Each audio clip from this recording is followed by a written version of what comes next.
Hello students, welcome to our channel low criteria. और आज हम आपको बताएंगे एलएलबी फर्स्ट ईयर का एक पेपर है मुस्लिम विधि, उसमें की परीक्षा की दृष्टि से 26 महत्वपूर्ण प्रश्न आज हम आपको बताने वाले हैं, ताकि आप इन प्रश्नों को आप तैयार करें तो आपके एग्ज़ाम में अच्छे अंक इसमें प्राप्त हो सकें। तो ये सबसे महत्वपूर्ण प्रश्न हैं जिनको आप तैयार कर सकते हैं ताकि आपके एग्ज़ाम में अच्छे अंक आपको मिल सकें। इसमें सबसे पहला प्रश्न है, मुसलमान कौन है, इस्लाम की मूल सिद्धांतों का वर्णन कीजिए। दूसरा है, मर्ज उल मौत क्या है, मर्ज उल मौत के दौरान एक मुस्लिम द्वारा किए गए समव्यवहारों की वैधता का परीक्षण कीजिए। तीसरा प्रश्न है, मूसा के सिद्धांतों को समझाइए। क्या मूसा का हिबा किया जा सकता है, मूसा के सिद्धांत की अपवाद बताइए। चौथा प्रश्न है, मुस्लिम विधि के अंतर्गत संरक्षक कितने प्रकार के होते हैं, उनके क्या अधिकार एवं कर्तव्य हैं, समझाइए। पांचवा प्रश्न, वे कौन कौन से तरीके हैं जिनके द्वारा एक मुस्लिम पति अपनी पत्नी को तलाक दे सकता है, क्या वह अपनी तलाकशुदा पत्नी से पुनः विवाह कर सकता है। यह पांचवा प्रश्न था। छठा प्रश्न, मुस्लिम विवाह के प्रकारों को समझाइए और उनके विधिक प्रभावों को बताइए। सातवां प्रश्न, मुस्लिम विधि के विभिन्न विचारधाराएं कौन कौन सी हैं, सुन्नी और शिया विचारधारा में अंतर स्पष्ट कीजिए। आठवां प्रश्न, हक शुफा से आप क्या समझते हैं, यह अधिकार किसमें निहित होता है, इस हक को पाने के लिए किन औपचारिकताओं की आवश्यकता है। नौवां प्रश्न, मुसलमानों में विवाह संस्कार नहीं एक संविदा मात्र है, उपरोक्त कथन के संदर्भ में मुस्लिम विधि में विवाह की प्रकृति की विवेचना कीजिए। 10वां प्रश्न, शिया एवं सुन्नी विधियों के अनुसार मुस्लिम विधि के स्रोत कौन कौन से हैं, संक्षेप में उनकी विवेचना कीजिए।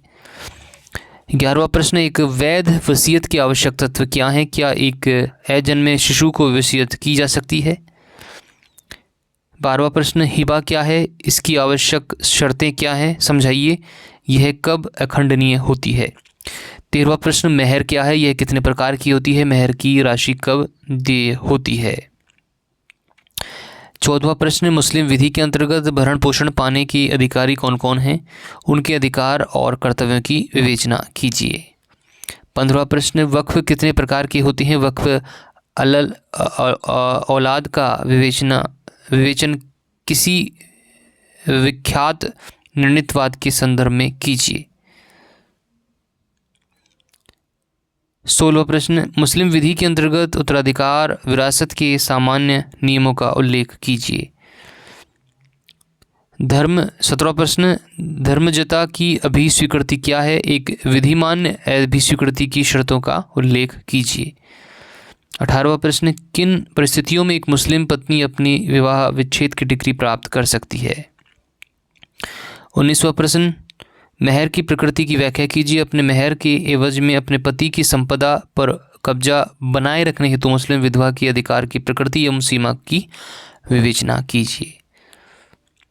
20वां प्रश्न, निम्नलिखित को आप समझाइए, हिबा बिल एवज, हिया ब शर्त उल एवज, से शर्त हिबा, शर्त के साथ हिबा, सदका और अरियत। और 21वां प्रश्न है, मुस्लिम विवाह की परिभाषा दीजिए, एक मुस्लिम विवाह के क्या आवश्यक तत्व हैं, वे कौन से तत्व हैं जो मुस्लिम विवाह को बातिल या फासिद बना देते हैं। 22वां प्रश्न, मुतवली कौन होता है, उसकी नियुक्ति कैसे की जाती है, वक्फ संपत्ति के संबंध में मुतवली की शक्तियों का वर्णन कीजिए। अभिस्वीकृति एवं दत्तक ग्रहण में क्या अंतर है, बताइए। 24वां प्रश्न, वक्फ किसे कहते हैं, यह किस प्रकार निर्मित होता है, क्या कोई मुस्लिम अपने बच्चे के हित में वक्फ कर सकता है, निर्णीत वादों की सहायता से समझाइए।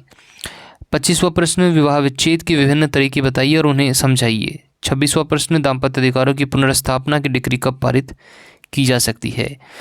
ये कुल मिलाकर 26 प्रश्न थे मुस्लिम विधि के एलएलबी फर्स्ट ईयर के।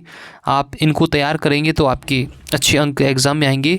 हम आपको यह सलाह देते हैं कि आप पूरे साल भर तैयारी करें और लास्ट में इन प्रश्नों को देख लें ताकि ये प्रश्न आपके क्लियर हो जाएं और इनमें से मिलने की संभावना रहती है तो आप इन्हें तैयार कर सकते हैं। यदि आपने हमारा चैनल सब्सक्राइब नहीं किया है तो इसे तुरंत सब्सक्राइब कर लीजिए ताकि आपको आने वाले सभी वीडियोज़ की नोटिफिकेशन बराबर मिलती रहें। तो मिलते हैं आपसे अगले वीडियो में, तब तक के लिए नमस्कार।